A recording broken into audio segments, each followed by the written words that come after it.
എത്ര ജീവിതം വെച്ചിട്ടുണ്ടെങ്കിൽ ഒരു സാധനം എന്തും കേട്ടാൽ എടുത്തിടുന്നു, അതിൻ്റെ യാഥാർത്ഥ്യം നമ്മൾ മനസ്സിലാക്കുന്നില്ല. പക്ഷെ ആ ആളുടെ ലൈഫിനെ കുറിച്ച് പിന്നെ ചിന്തിക്കുന്നുണ്ടോ?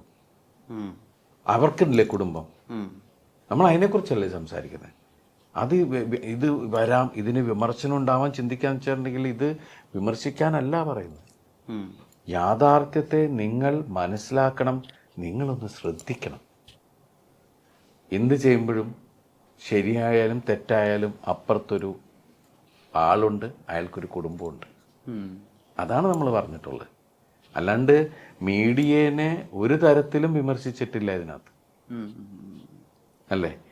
മീഡിയ അടക്കം നമുക്ക് പറയാൻ പറ്റുമോ? ഒന്നോ രണ്ടോ ആൾക്കാർ കുഴപ്പിച്ചാൽ പോലും മൊത്തത്തിലല്ലേ നമ്മൾ വരണേ, അല്ലേ? അപ്പം നമുക്ക് അടക്കം കാടടച്ച് വെടിവെക്കാന്ന് പറഞ്ഞ പരിപാടി ഇതിൽ നടക്കില്ല. അപ്പോഴും നമ്മൾ പറയണത് എന്തിനാ? ശ്രദ്ധിക്കണം. ആ ഒരാൾ തെറ്റ് ചെയ്തിട്ടുണ്ടെങ്കിൽ ആ തെറ്റിൻ്റെ ഇതെല്ലാം അനുഭവിക്കും എന്നുള്ളതാണ് ഒരു ക്യാരക്ടർ വളരെ ശക്തമായിട്ട് പറയുന്ന ഒരു സിസ്റ്റത്തിൻ്റെ ആൾ വന്ന് സംസാരിക്കുന്നത്. അതിന് ഞങ്ങൾ കണ്ടത് അത്രയും കറക്റ്റായിട്ട് ആരാണ് അത് പറയാൻ, അതൊരു സ്ത്രീയും കൂടി ആയിരിക്കണം. അത് ഞങ്ങൾ കണ്ടവരായ ആളാണ്. ആ ഈ സിനിമയിൽ ഒരു വില്ലത്തരോ മറ്റതോ മറിച്ചതോ ഒന്നുമല്ല, സാഹചര്യങ്ങൾ വന്ന് ഇതാവുന്നു. ഇപ്പോഴത്തെ ഒരു ഡിജിറ്റൽ വേൾഡിൽ എല്ലാവരും റേറ്റിങ്ങും അതും ഇതും ഒക്കെ വേണ്ടിയിട്ട് ഓടുകയാണ്. ഇപ്പോൾ റാണി ചെയ്ത കഥാപാത്രം പോലും അവർ ഉറക്കം കളയുന്ന എന്താണ്? അതുപോലെ ശരിക്കും പറഞ്ഞാൽ ഇന്നത്തെ ഡിജിറ്റൽ വേൾഡിൽ നമ്മുടെ റിയൽ ലൈഫിൽ എത്ര പേരുടെ ഉറക്കം അതുപോലെ പോകുന്നുണ്ട്, ഇല്ലേ? അതിനെ നമ്മൾ ചൂണ്ടിക്കാണിച്ചിട്ടുള്ളൂ. അല്ലാണ്ട് ഈ സിനിമ നന്മയുള്ള സിനിമയാണ്, അല്ലാണ്ട് ഇത് ഒരാളെ മനഃപൂർവ്വം പഴിചാരുന്ന സിനിമയൊന്നും അല്ല, അല്ലേ? ഈ സിനിമ മൊത്തത്തിൽ പറയണത് നന്മ ഉണ്ടാവണം എല്ലാവർക്കും. എന്ത് ചെയ്യുമ്പോഴും നിങ്ങൾ അതൊന്ന് ചിന്തിക്കണേ. അതേ നമ്മൾ വിനയപുരസ്സരമാണ് നമ്മളത് പറയുന്നത്. ഈ മഞ്ജുജി, ഈ എന്നോട് ഉർവശി മാം പറഞ്ഞതാണ് ഇളയരാജ ഏകദേശം 20 വർഷത്തോളമായിട്ട് ന്യൂസ് കാണാറില്ല. കാരണം ന്യൂസ് കാണുമ്പോൾ പുള്ളിക്ക് ഭയങ്കര ഡിസ്റ്റർബ് ആവണം, ഒന്നും പുതുതായിട്ട് ക്രിയേറ്റ് ചെയ്യാനൊന്നും അത് ഇൻസ്പയർ ആവുന്നില്ല. നമ്മൾ അങ്ങനെ ഇൻഫോംഡ് ആയിട്ട് ഇപ്പോൾ രാവിലെ തന്നെ ബോംബ് പൊട്ടുന്നു അല്ലെങ്കിൽ ആളുകളെ വെട്ടിക്കൊല്ലുന്നൊക്കെയാണല്ലോ ന്യൂസിന്റെ പേപ്പറിന്റെ ഫ്രണ്ട് പേജിൽ കാണുന്നത്. അതൊരിക്കലും ഇൻസ്പയർ ചെയ്യുന്നില്ല, ഭയങ്കര നെഗറ്റീവ് സ്പേസാ തരുന്നതെന്ന് പറഞ്ഞത്ര. മഞ്ജുജി അങ്ങനെ എപ്പോഴെങ്കിലും വാർത്ത കാണണ്ട അതുകൊണ്ട് പ്രത്യേകിച്ച് കാര്യമൊന്നുമില്ല അങ്ങനെ ചിന്തിച്ച സമയമുണ്ടോ? ഞാനിപ്പോഴും കാണാറില്ല. ഞാൻ ന്യൂസ് കാണാറില്ല. അച്ഛൻ കാണാറുണ്ട്, അച്ഛൻ കേൾക്കാറുമുണ്ട്. എൻ്റെ വീട്ടിൽ പോയാൽ ഫുൾ ടൈം ന്യൂസ് ചാനൽ ഓണായിരിക്കും. അപ്പം നമ്മൾ അടുക്കളയിൽ കുക്ക് ചെയ്തിരിക്കുമ്പോഴോ നമ്മൾ പാസ് ചെയ്യുമ്പോഴോ വെറുതെ ഹോളിലിരിക്കുമ്പോഴോ ഒക്കെ ന്യൂസ് കേൾക്കുന്നുണ്ടാവും. പക്ഷെ ന്യൂസിന് വേണ്ടി ഞാൻ പോയിരുന്ന സമയം കളഞ്ഞിട്ടില്ല. എൻ്റെ വീട്ടിൽ പത്രം വായിച്ചിട്ട് ഏകദേശം 10-15 വർഷത്തെ കൂടുതലായി. അച്ഛൻ പിന്നെ ടി വിയിലുണ്ട്, പിന്നെ അത്യാവശ്യം ന്യൂസൊക്കെ നമ്മൾ എവിടെ നിന്നെങ്കിലുമൊക്കെ കേൾക്കുന്നുണ്ട്. എല്ലാ ന്യൂസും നമ്മൾ അറിയുന്നുണ്ട്. അപ്പം അത് വായിച്ച് വെറുതെ നെഗറ്റീവ് എനർജി ആദ്യമേ തന്നെ കേട്ടണ്ടല്ലോ എന്ന് വിചാരിച്ചിട്ട് ഇപ്പം ഞാൻ പൊതുവെ രാവിലെ എഴുന്നേറ്റാൽ ഒരു ലളിതാ സഹസ്രനാമോ സുപ്രഭാതമോ ഇട്ട് ദിവസം തുടങ്ങിയിട്ട് അപ്പോഴേക്കും ഷൂട്ടിങ്ങിന് പോകാറാവും, ഷൂട്ടിങ്ങിന് പോകും. ജോണി ആൻ്റണി ചേട്ടൻ്റെ ഡേ ഇൻ മൈ ലൈഫ് എങ്ങനെയാണ്? ഒരു ദിവസം എങ്ങനെ തുടങ്ങും? ഞാൻ എങ്ങനെയാണ് ഒരു ദിവസം അങ്ങനെ തുടങ്ങും. ചിലപ്പോൾ 3 മണി വരെ രാത്രി ഉറക്കം വെച്ചിരിക്കുകയാണെങ്കിൽ വേറെ രാവിലെ പരിപാടി ഒന്നും ഇല്ലെങ്കിൽ എനിക്ക് ഇഷ്ടമുള്ളത്രയും നേരം കിടന്നുറങ്ങും. എന്നിട്ട് എഴുന്നേക്കും. വർക്ക് ഉണ്ടെങ്കിൽ വർക്ക് ചെയ്തുകൊണ്ടിരിക്കും. ഇപ്പം ഈ ഇടയായിട്ട് പ്രൊമോഷൻ പടങ്ങളൊക്കെ ആയിട്ട് ഉണ്ടായിരുന്നു. അപ്പം അത് ഞാൻ എന്താണോ നമ്മുടെ, അല്ലാതെ ഞാൻ രാവിലെ 5 മണിക്ക് വിളിക്കും ഒരു നാരങ്ങ വെള്ളം കുടിക്കാൻ, ഏതാ ഒരു ചിട്ടയില്ലാത്ത ജീവിതം തന്നെയാണ്. ഇച്ചിരി ചിട്ട വന്നാൽ കൊള്ളാമെന്നുണ്ട്, ശ്രമിക്കാറുണ്ട്. പക്ഷേ ഒരു 4-5 ദിവസത്തേക്കുള്ളിൽ അത് കണ്ടിന്യൂ ചെയ്യാൻ പറ്റാറില്ല. പക്ഷേ എനിക്ക് തോന്നുന്നു ഒരു സിനിമ എന്നെപ്പോലൊരു ആൾക്ക് ഇങ്ങനെ പറ്റുള്ളൂ എന്ന് എനിക്ക് തോന്നുന്നു. കാരണം നമുക്ക് നമ്മുടേതായ ഒരു സമയം ഫിക്സ് ചെയ്യാൻ പറ്റില്ല, മറ്റൊരാളുടെ സമയം അനുസരിച്ച് നീങ്ങേണ്ടവരാണ് നമ്മൾ. ഇപ്പോൾ ഇവിടെ പ്രൊമോഷൻ രാവിലെ 7 മണിക്ക് ഉള്ളത് പറയാൻ ഏറ്റാലും ഞാൻ 7 മണിക്ക് വരും.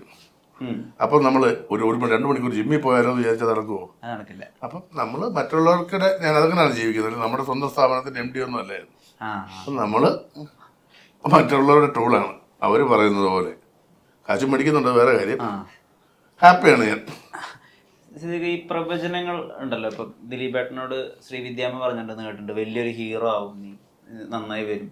അല്ലെങ്കിൽ ഇപ്പൊ ബിന്ദുവിനെ പറ്റി പലരും പറയുന്നു നല്ലൊരു നടനായി വരും. ബിന്ദുവിനെ പറ്റിയിട്ട് പലരും പറയുന്നു ഇയാളൊരു സംവിധായകനാവും. അങ്ങനെ സിദ്ദിഖിയുടെ കരിയറിൽ എപ്പോഴെങ്കിലും എല്ലാം ചെയ്യാൻ പറ്റാവുന്ന ഒരു വേഴ്സറ്റൈലായ നടനാവും പല ഈ ലെജൻസിന്റെ ഒക്കെ കാറ്റഗറിയിലേക്ക് നീ വരും അങ്ങനെ പ്രവചിച്ച ആളുകളുണ്ടായിരുന്നു? ഇല്ല, അങ്ങനെ പ്രവചിച്ചിട്ടില്ല. ഇങ്ങനെ ഹാർഡ് വർക്ക് ചെയ്യണം, ഹാർഡ് വർക്ക് ചെയ്താൽ ഒരുപാട് ഇമ്പ്രൂവ് ചെയ്യാൻ പറ്റും, അതിനുവേണ്ടി ട്രൈ ചെയ്യണം എന്നൊക്കെ പലരും പറഞ്ഞു തന്നിട്ടുണ്ട്. അത് ചില കാര്യങ്ങളിൽ നമ്മൾ സ്ഥിരമായിട്ട് ചെയ്യുന്ന മിസ്റ്റേക്ക് അല്ലെങ്കിൽ നമ്മുടെ ഭാഗത്തുള്ളൊരു മൈനസ് എന്താണെന്ന് കണ്ടിട്ട് അതൊക്കെ പലരും കറക്റ്റ് ചെയ്ത് തന്നിട്ടുണ്ട്. അല്ലാതെ അങ്ങനെ ആരും പ്രവചിച്ചിട്ടൊന്നുമില്ല, ഞാനും പ്രവചിച്ചിട്ടില്ല ഒന്നും. അപ്പം ഞാനെപ്പോഴും ആലോചിക്കാറുള്ളത് അങ്ങനെ നാളെ ഒരാൾ ഇയാൾ എന്താവും എന്നൊക്കെ ഉള്ളത് ഇയാളുടെ ഒരു ആഗ്രഹം പറയാനേ പറ്റുള്ളൂ. ചില ആളുകളെ കാണുമ്പോൾ നമുക്ക് അങ്ങനെ തോന്നും, ചില ആളുകളുടെ ഒരു ഇഷ്ടം തോന്നും, അല്ലെങ്കിൽ ഇയാളെ കണ്ടു കഴിയുമ്പം ഇയാൾക്ക് നന്നാവും എന്നൊരു തോന്നൽ വരും. അത് പറയാം, അത് ശരിയായിക്കൊള്ളണമെന്നില്ല. ശരിയായാൽ അത് ശ്രദ്ധിക്കപ്പെടും. ശരിയാവാത്ത എത്രയോ കാര്യങ്ങളുണ്ട്. ഇപ്പോൾ നമ്മൾ ഈ ഇലക്ഷൻ സമയത്തൊക്കെ ചില ആളുകൾ വന്നിട്ട് പറയില്ലേ, എങ്ങനെ പോയാലും നമ്മൾ 25,000 വോട്ടിന് ജയിക്കും എന്ന് പറഞ്ഞിട്ട് 45,000 വോട്ടിന് തോക്കും. അപ്പോൾ നമ്മളത് അവരാ പ്രവചിച്ചതിനെ അവർ കുറ്റം പറയാറൊന്നുമില്ല, അത് അയാളുടെ ഒരു ആഗ്രഹമാണ്. പിന്നെ ഞാൻ ഇങ്ങനെയൊക്കെ കേട്ടിട്ടുണ്ട്, സിനിമയിലൊക്കെ ഒരുപാട് ഇപ്പം ചില ആളുകൾ വന്നിട്ട് ചില തമാശകളൊക്കെ പറയുന്ന ആളുകളുണ്ട്. അപ്പം അത് ചില ആളുകളെ ഹേർട്ട് ചെയ്യും. അപ്പം ഈ ഹേർട്ട് ചെയ്യപ്പെട്ട ആൾ പറയും, നീ നോക്കിക്കോ, എൻ്റെ വാക്കാണ്, ഇവൻ ജീവിതകാലം രക്ഷപ്പെടില്ല, അവൻ അടുത്ത മാസം സൂപ്പർ സ്റ്റാറായി കണ്ടിട്ടുണ്ട്. അത് അയാളുടെ മിടുക്കാണ്. ഇയാൾക്കൊരു വിഷമം ഉണ്ടായതുകൊണ്ട് അയാൾ പറയുന്നുള്ളൂ. അപ്പം പ്രവചനത്തിന് അത്രേ ഉള്ളൂ. നമുക്ക് അടുത്ത സെക്കൻഡിൽ എന്ത് സംഭവിക്കുമെന്ന് കൃത്യമായി പ്രവചിക്കാൻ കഴിയുന്ന ഒരാൾ ലോകത്തിലില്ല. നമ്മൾ കേട്ടിട്ടുണ്ട് ഇന്ദിരാഗാന്ധി എന്ന് മരിക്കുമെന്ന് പ്രവചിച്ച ആൾ ഇന്ദിരാഗാന്ധി മരിച്ച് 10 കൊല്ലം കഴിയുമ്പോഴാണ് നമ്മൾ അയാൾ കാണുള്ളൂ. അതെ, രാജീവ് ഗാന്ധി മരിക്കുമെന്ന് പ്രവചിച്ച ആളെ ഞാൻ കണ്ടത് എത്രയോ വർഷം കഴിഞ്ഞിട്ടാണ്. എന്നാൽ അയാൾ നാളെ ആര് മരിക്കുന്നുള്ളതൊട്ട് പറയാറുമില്ല. ഈ മരിച്ച ആളുകളുടെ കാര്യമൊക്കെ ഞാൻ പ്രവചിച്ചിരുന്നു എന്നൊക്കെ പറയുന്ന ആളുകളെ കണ്ടിട്ടുണ്ട്. അതൊക്കെ അങ്ങനെ ഒരു കഴിവ് മനുഷ്യന് ദൈവം കൊടുത്തിട്ടില്ല. ചില ആളുകൾ കണക്ക് കൂട്ടിയിട്ട് അടുത്ത് നമ്മൾ കാലാവസ്ഥയൊക്കെ പ്രവചിക്കുന്ന എത്രയോ ശാസ്ത്രീയമായ പാരാമീറ്റേഴ്സ് നോക്കിയിട്ടാണ് ചെയ്യുന്നത്. എന്നിട്ട് അതിൽ പോലും മിസ്റ്റേക്കുകൾ വരാറുണ്ട്. അതവർ പറയും, അതിനൊക്കെ ഒരു പ്ലസ് ഓർ മൈനസ് ഇത്ര.